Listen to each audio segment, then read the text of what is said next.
ಮುಂಚೆ ಇಲ್ಲ. ಒಬ್ಬ ಆಟೋ ಚಾಲಕ ಇಲ್ಲಿ, ಕೂಲಿ ಮಾಡೋನಿಲ್ಲಿ, ಬೀದಿ ವ್ಯಾಪಾರ ಮಾಡೋನಿಲ್ಲಿ, ಎಲ್ಲ ಒಂದ್ ಕಡೆ ನಾನ್ ಕಷ್ಟ ಅನುಭವಿಸ್ತಾ ಇರೋದು ನನ್ನ ಮಕ್ಕಳು ಕಷ್ಟ ಅನುಭವಿಸ್ಬಾರ್ದು ಅಂತ ಹೇಳ್ಬಿಟ್ಟು 3 ಟೈಮ್ ತಿನ್ನೋದನ್ನ 2 ಟೈಮ್ ತಿನ್ಬಿಟ್ಟು ಆ ಮಕ್ಕಳನ್ನ ಓದಿಸ್ತಾ ಇದ್ದಾರೆ. ಈ ನಡುವೆ ನಾನು ನೋಡ್ತಾ ಇದ್ದೀನಿ.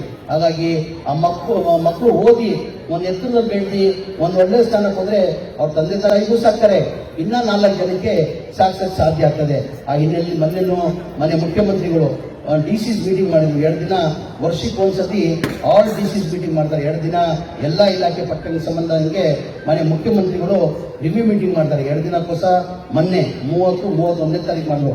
ಪರ್ಟಿಕ್ಯುಲರ್ಲಿ ಮನೆ ಮುಖ್ಯಮಂತ್ರಿಗಳು ಎಜುಕೇಶನ್ ಬಗ್ಗೆನೇ ಎಲ್ಲರಿಗೂ ಸೂಚನೆ ಕೊಟ್ಟರು. ಅದು ಏನ್ ಮಾಡ್ತಿರೋ ಗೊತ್ತಿಲ್ಲ. ಎಜುಕೇಶನ್ ಅಲ್ಲಿ ಹೆಚ್ಚಿನ ಆದ್ಯತೆ ಕೊಡಬೇಕು, ಮಕ್ಕಳನ್ನ ಓದಿಸ್ಬೇಕು, ಚೆನ್ನಾಗಿ ಒಳ್ಳೆ ಎಜುಕೇಶನ್ ಕೊಡ್ಬೇಕಂತ 2 ದಿನದಲ್ಲಿ ಬಹಳ ಸೀರಿಯಸ್ ಆಗಿ ಡಿಸ್ಕಷನ್ ಆಗಿದ್ದು ಎಜುಕೇಶನ್ ಮೊನ್ನೆ ವಿಜಯನಗರಿಯಲ್ಲಿ ನನ್ನ KDP ಮೀಟಿಂಗ್ಗೆ ಮನೆ ಮುಖ್ಯಮಂತ್ರಿಗಳು ಕರ್ಕೊಂಡು ಹೋಗಿದೆ.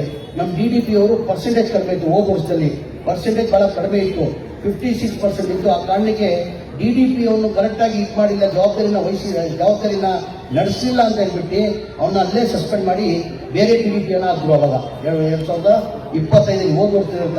ಈ ಬಾರಿ ಹೊಸ DDP ಬಂದಾದ್ಮೇಲೆ ಈಗ 50% ನಮ್ಮ ವಿಜಯನಗರ ಜಿಲ್ಲೆ ಪರ್ಸೆಂಟೇಜ್ 67% ಆಗಿದೆ. ಅಂದ್ರೆ DDP ಅವ್ರು ಮನಸ್ಸು ಮಾಡ್ರಿ. ಪ್ರಿನ್ಸಿಪಲ್ ಇದ್ದಾರೆ, ಎಲ್ರಿ ಪ್ರಿನ್ಸಿಪಲ್ ಅವರು ಯಾರು ಹೆಸರು, ಏನ್ ಹೆಸರು? ಹಿರಣ್ಣ ಅವರೇ, ನಾನು ಹ್ಯಾಪಿ ಇಲ್ಲ, ಸಂತೋಷ ಇಲ್ಲ, ಖುಷಿ ಇಲ್ಲ. ಏನಕ್ಕಂದ್ರೆ ಹೋದ್ ಸತಿ ಎಷ್ಟು ಪರ್ಸೆಂಟೇಜ್ ಇತ್ತು? 60% ಮತ್ತೆ ಎಷ್ಟು ಪರ್ಸೆಂಟ್? 10% ಕಡಿಮೆ ಆಗಿದೆ. ಬರೋ ವರ್ಷ ಏನಾದ್ರೆ ನೀವು ಸೀದಾ ನೀವು ಮನೇಲಿ ಕೂತ್ಕೊಳ್ಬೇಕಾಗ್ತದೆ. ಏನಕ್ಕಂದ್ರೆ ನೀವೆಲ್ಲ ಏನಕ್ಕೆ ಕಳ್ಸೋದು? ಮಕ್ಕಳನ್ನ ಓದಿಸಿ ಪರ್ಸೆಂಟೇಜ್ ಜಾಸ್ತಿ ಮಾಡ್ಬೇಕಾಗ್ತಿರ್ತ ಹೆಚ್ಚಿನ ಜವಾಬ್ದಾರಿ ನಿಮ್ದಿರ್ತದೆ. ಮನೆ ಮುಖ್ಯಮಂತ್ರಿಗಳು DDPಗೆ ಸಸ್ಪೆಂಡ್ ಮಾಡಿಬಿಟ್ರು, ಇದುವರೆಗೂ ರಿವೋಕೆ ಮಾಡಿಲ್ಲ. ನನ್ನ ಮನೆ ಮುಖ್ಯಮಂತ್ರಿ ಹೋಗಿ ಕೇಳ್ಕೊಂಡೆ ನಾನು, ಬಿಡಿ ಸರ್ ಆಗದ ಇತ್ತು ಪಾಪ ಅವನು ಇವಾಗ ಎಲ್ಲ ಪನಿಷ್ಮೆಂಟ್ ಜಾಗದಲ್ಲ ಎಲ್ಲ ಕೆಲಸ ಕೊಡಿದ್ರೆ ಯಾವ ಕಾರಣಕ್ಕಿಲ್ಲ. ಹೋದ ವರ್ಷ ಜಾಸ್ತಿ ಇತ್ತು, ಈ ವರ್ಷ ಅವನು ಬಂದಾದ್ಮೇಲೆ ಕಡಿಮೆ ಆಗಿದೆ ಅಂತ ಮನೆ ಮುಖ್ಯಮಂತ್ರಿಗಳು 1 ವರ್ಷ ಸಸ್ಪೆಂಡ್ ಮಾಡಿ ಇನ್ನೂ ಅದಕ್ಕೆ ರಿವೋಕ್ ಮಾಡಿಲ್ಲ.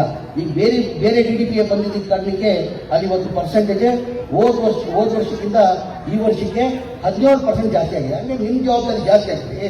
ನಿಮ್ ಶಪಾಗಿರಿ ಬರೋ ವರ್ಷದಲ್ಲಿ ಇವತ್ತೇನು 58% ಇದೆ, ಅದಕ್ಕೆ 20% ನೀವು ಇನ್ಕ್ರೀಸ್ ಮಾಡಿದ್ರೆ ನಿಮಗೂ ಸನ್ಮಾನ ಮಾಡಿ 5 ಲಕ್ಷ ಬಹುಮಾನ ಕೊಡ್ತೀವಿ. ఎందుకంటే ಎಲ್ಲ ನನ್ನ ಲೋಕಲ್ ಮಕ್ಕಳು ಹೋಗ್ತದೆ, ನಿಮ್ ಜವಾಬ್ದಾರಿ ಆಗ್ತದೆ. ನಿಮ್ ನೆಕ್ಸ್ಟ್ ಸನ್ಮಾನ ಮಾಡಿ. ಅದು ಹೇಳ್ತಾ ತಂದೆ ತಾಯಿನ ಇಷ್ಟೇ ಕೇಳ್ಕೊಳ್ಳೋದು, ನಿಮ್ಮ ಮಕ್ಕಳನ್ನ ಎತ್ತರಿಸಲು ಬೆಳೆಸಿ. ಬಹಳ ಜನ ಅದರಲ್ಲಿ ಬಡವರಲ್ಲಿ ಏನಾಗಿದೆ, ಮಕ್ಕಳದಲ್ಲಿ ನಾವು ಓದಿ ಏನ್ ಮಾಡಕ್ ಸಾಧ್ಯ? ನಾವು ನಮ್ಮ ತಂದೆ ತಾಯಿ ಬಹಳ ಬಡತನ ಇದೆ, ನಾವೇನು ಮಾಡಕ್ ಸಾಧ್ಯ ಆಗಲ್ಲ ಅಂತ ತನ್ನ ತಲೆಯಲ್ಲಿ ಯೋಚನೆ ಇರ್ತದಮ್ಮ. ದಯಮಾಡಿ ಯೋಚನೆ ತೆಗೀರಿ. ಯಾರು ಹುಟ್ಟುವಾಗ ನಾವು ತಂದೆ ತಾಯಿ ನಾವು ಏನು ಹುಟ್ತೀವಿ ನಾವು ಆ ಹುಟ್ಟುವಾಗ ಏನಾಗ್ತದೆ, ದೇವ್ರು ಏನ್ ಮಾಡ್ತಾರೆ, ಹಣೆ ಬರ ಬಡಿತಾನೆ. ಯಾರು ಏನಾಗ್ಬೇಕು, ಎಂತಾದಾಗ್ಬೇಕು ಅಂತ ಹೇಳ್ಬಿಟ್ಟು ಹಣೆ ಬರ ಮಾಡ್ತಾರೆ. ಬಹಳ ಜನ ನನ್ನ ಕಂಡಂಗೆ ಬಹಳ ಜನ ಗೌರ್ಮೆಂಟ್ ಸ್ಕೂಲಲ್ಲಿ ಓದಿ ಬಹಳ ಜನ IAS ಆಗಿದ್ದಾರೆ, ಬಹಳ ಜನ IPS ಆಗಿದ್ದಾರೆ.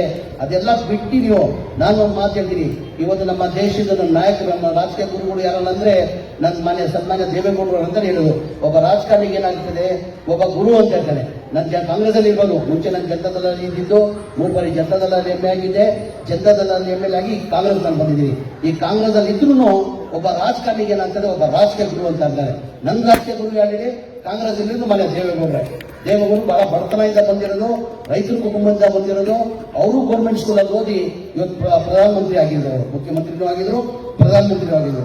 ಹಾಗಾಗಿ ಯಾರು ಏನ್ ಬೇಕಾದ್ರೂ ಆಗ್ಬೋದು. ಈಗ ಉದಾಹರಣೆ, ನಾನು ಬಹಳ ಜನ ನೋಡ್ತಾ ಇದ್ದೀನಿ, ಬಡತನ ನಮ್ಮ AC ಆಗಿದ್ದ, ಈಗ ಪ್ರಮೋಷನ್ ಆಗಿ ಒಬ್ಬ CEO ಆಗ್ತಾನೆ ವಿಜಯನಗರ ಜಿಲ್ಲೆಯಲ್ಲೇ. ಪಾಪ ಒಂದು ಮ್ಯೂಸಿಯಂ ಕೇಳಿರೋನು, ಅವ್ರ ತಂದೆ ಪಾಪ ಚಿಕ್ಕ ವಯಸ್ಸಲ್ಲೇ ತಿರುಗಿಬಿಟ್ಟಂತೆ. ಅವ್ರ ತಾಯಿಯವ್ರ ಪಾಪ ಬೇರೆಯವ್ರ ಮನೆಗೆಲ್ಲ ಹೋಗಿ ಕೆಲಸಕ್ಕೆ ಹೋಗ್ಬಿಟ್ಟು ಅವ್ರನ್ನ ಓದಿಸಿ ಇವತ್ತು ಅವ್ರನ್ನ AC ಬಿಮಾರಿ ಆಗಿದ್ದ, ಅವನು ತಹಸೀಲ್ದಾರ್ ಆಗಿದ್ದಾನೆ. ಮುಂದೆ 2-3 ವರ್ಷ ಆದ್ಮೇಲೆ ಪ್ರಮೋಷನ್ ಆಗಿ DC ಆಗ್ತಾನೆ.